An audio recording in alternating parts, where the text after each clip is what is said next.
Hello guys, আসসালামু আলাইকুম। আজকে আমার আরো একটা ভিডিওতে আপনাদের স্বাগতম।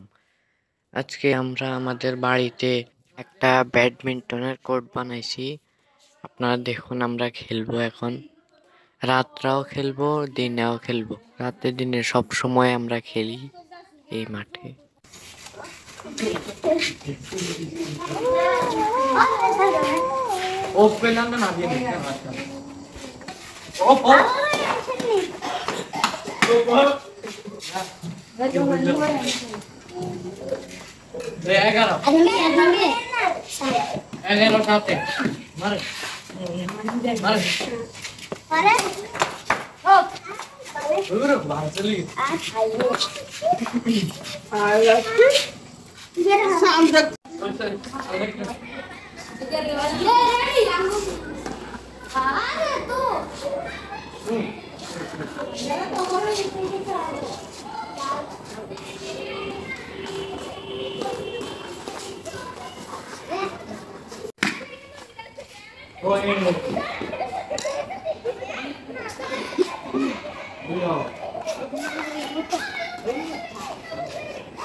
এই ছিল আজকের ভিডিও। সবাই ভালো থাকবেন, সুস্থ থাকবেন। আল্লাহ হাফেজ।